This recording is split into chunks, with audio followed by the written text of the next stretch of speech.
नमस्कार, मी भगवंत कुलकर्णी. परकड सत्य यूट्यूब चॅनलमध्ये तुमचं सगळ्यांचं खूप स्वागत आहे. आजचा विषय म्हणजे की अजित पवारांचं भविष्य हे खूप उज्ज्वल आहे. काय ज्या प्रकारचं राजकारण ते करतायत सध्या, म्हणजे शरद पवारांना सोडून ते जेव्हापासून इथे आलेत आणि भाजपबरोबर त्यांनी हात मिळवणी करून त्यांनी हे केलेलं आहे. आणि जो संयमाचं गणित संयम दाखवलेला आहे दादांनी, तो त्या संयमामुळे अजितदादांचं भविष्य खूप उत्तम आहे. बऱ्याच गोष्टी मला काही माहिती आहेत, पण सगळ्या गोष्टी याच्यावर बोलता येत नाहीत. पण एकच आहे की अजितदादांना वरती येताना आज अजितदादांची ओळख ही स्वतःची आहेच, पण प्रामुख्याने त्यांची ओळख जी आहे ही शरद पवारांचा पुतण्या म्हणून त्यांची ओळख आहे. आणि आज शरद पवारांना जो इमिजिएट कॉम्पिटिटर कोण असेल तर ते अजित पवार आहेत. राजकीय घरचं त्यांचं अबाधित राहावं, चांगलं राहावं, उत्तम राहावं, हीच आपली हे आहे. पण जो सुप्रिया सुळेंसाठी अजितदादांचा बळी वेळोवेळी शरद पवारसाहेब देत होते, तो आता त्यांना देता येणार नाही. आणि ही जी अजितदादांची ओळख आहे, अजित पवारांची जी ओळख आहे की शरद पवारांचं चा पुतण्या, ही ओळख दादांनी पुसायला पाहिजे. आणखीन दादांनी स्वतःचं जे आत्ता वलय तयार करतायत तसं वलय त्यांचं तयार करायला पाहिजे. आज त्यांचा म्हणजे पूर्वी असं म्हणायला हरकत नाही की त्यांची संगत चांगली नव्हती. काय आज त्यांना संगत चांगली आहे. भाजप आहे, संघ आहे, या सगळ्या लोकांची संगत आहे. देवेंद्र फडणवीससारखा एक चांगला मित्र आहे त्यांचा, जो त्यांचं नेतृत्व पण करतो आहे आत्ता. तर ही संगत खूप चांगली आहे आणि त्या संगतीचा ते खूप चांगला फायदा करत आहेत. पण हा फायदा करत असताना अजितदादांनी जी शरद पवारांची जी इमेज आहे, शरद पवारांची इमेज काय आहे, म्हणजे अण्णा हजारे तर म्हणतात गुंडांचा सरदार आहे. काय आणि असा हिंदुस्थानातला कुठला भ्रष्टाचार नाही की ज्याच्यात यांचं नाव नाही. पकडले गेले नाहीत कुठे, कारण ते स्किल शरद पवारांचं आहे. हे मला एका माजी खासदारांनी सांगितलं होतं एकदा की ते स्किल शरद पवारांचं आहे, म्हणजे ते शरद पवारांना आरेतुरे करायचे. तर त्यामुळे ते कुठेच पकडले जात नाहीत. पण आज तुम्ही कुठलाही मोठा हे घेतलात तर त्याचं शरद पवारांपर्यंत येऊन पोचतात. सगळे अनैतिक धंदेवाले यांचा संबंध शरद पवारांशी. कुठेही काही झालं तर म्हणजे शरद पवारांचं नाव घेणं फार सोपं झालेलं आहे आता. म्हणजे एखाद्या माणसाचं कुठे मोठ्या माणसाचं नुकसान झालं तर ते शरद पवारांनी केलं. केलं नाही केलं हा भाग वेगळा आहे, पण ते शरद पवारांनी केलं. तर ही जी इमेज जी दादांबरोबर आहे ती दादांनी पुसली पाहिजे. दादांची इमेज ती नाही आहे. शरद पवार जातीयवादी आहेत, अत्यंत जातीयवादी आहेत.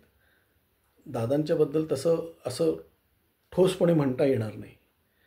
पण दादांना पुढे यायचं झालं, दादांचं भविष्य उज्ज्वल आहे. मी परत सांगतो, जे राजकारण एकनाथ शिंदे करत आहेत आणि जे राजकारण दादा करत आहेत, अजितदादा करत आहेत, या अजितदादा आणि एकनाथ शिंदेंच्या या राजकारणामध्ये जमीन आसमानाचा फरक आहे. आणि अजितदादांचं पॉझिटिव्ह राजकारण आहे, एकनाथ शिंदेंचं निगेटिव्ह राजकारण आहे.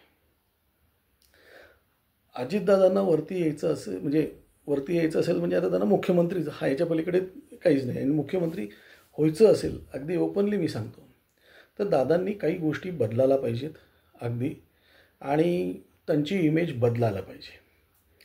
म्हणजे पूर्वी जी टगेगिरी किंवा आरेला कारे वगैरे हे दादांनी खूप म्हणजे त्यांच्या ह्याच्यात हे आलं. पण दादांच्या आजूबाजूची जी लोकं आहेत ती दादांनी थोडी बदलायला पाहिजे. तुम्ही तुमच्या इंटरनल सर्कलमध्ये ठेवा, पण पब्लिकमध्ये जाताना ही लोकं दिसली नाही पाहिजेत. तुम्ही पब्लिक फेस म्हणून जेव्हा ही लोकं तुमचे येतात तेव्हा ह्यांच्या बोलण्यामुळे किंवा ह्यांच्या कर्तृत्वामुळे दादांचं नाव बदनाम होतं आहे. आधीच दादांवर भ्रष्टाचाराचे आरोप आहेत आणि हे आहे की बाबा ते 70,000 कोटी हे सगळे जे आरोप आहेत त्यांच्यावर, आणि ते सगळे पुसलेले आहेत वगैरे, हे सगळं आरोप करणारे त्यांचीच लोकं किती आहेत ते आपल्याला माहिती आहे. संजय राऊत सगळ्यात मोठा त्यांचा मित्र त्या बाबतीत. असो, त्याच्याबद्दल मला विशेष बोलायचं नाही आत्ता.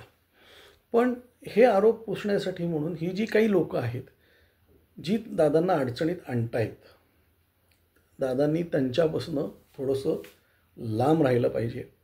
म्हणजे त्यांना थोडंसं म्हणजे जवळ ठेवलं तरी ते दिसले नाही पाहिजे. तुम्हाला जवळ ठेवायचे असतील तुमचं इंटरनल राजकारणामध्ये, तुम्ही त्यांना ठेवा, तो प्रश्न नाही आहे.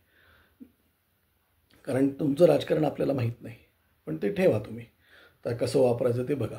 पण पब्लिक फेस म्हणून जी तुमची लोकं आहेत आत्ता, त्याच्यातली काही लोकं जी आहेत ही बदलायलाच पाहिजे दादांनी. पब्लिकमध्ये ही लोकं आली नाही पाहिजे.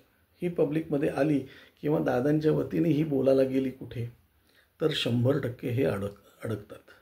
आणि आज दादांना अशा पद्धतीने अडकवायला बरीच लोक आहेत.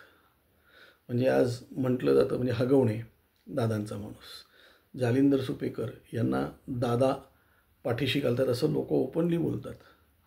दादांनी ह्या गोष्टीवर कुठेतरी अंमलबजावणी करून हे स्वतःला त्याच्यापासून डिसअसोसिएट कसं करता येईल काय. आणि जे पब्लिक फेस आहेत तुमचे, म्हणजे तुम्हाला म्हणजे जरी भ्रष्टाचाराचे आरोप असतील प्रफुल्लबाईंवर, तरी Prafullbai as a public face is a very good personality. आणखीन मॅनेजमेंट तसा तो हे आहे, सुनील तटकरे आहेत. ही अशी जी लोकं आहेत, आणि याच्यामध्ये आणखीन काही चांगली लोकं दादांनी घ्यावी जी स्वच्छ पाठीची आहेत. त्या स्वच्छ पाठीच्या लोकांना दादांनी घेतलं तर दादा खूप पुढे येऊ शकतात. आणि ही जी बाकीची जी लोकं आहेत, म्हणजे तर त्या लोकांना, काही लोकांवर खून केसेस आहेत, काही लोकांवर कोर्टाने त्यांना हे दिलेलं आहे, फक्त कुठे हायकोर्ट किंवा सुप्रीम कोर्टमध्ये आहेत किंवा बेलवर आहेत म्हणून बाहेर आहेत. पण ते आज दादांचं प्रतिनिधित्व काही काही ठिकाणी करतात. ते प्रतिनिधित्व हे दादांना पुढे जाऊन धोक्याचं होऊ शकतं.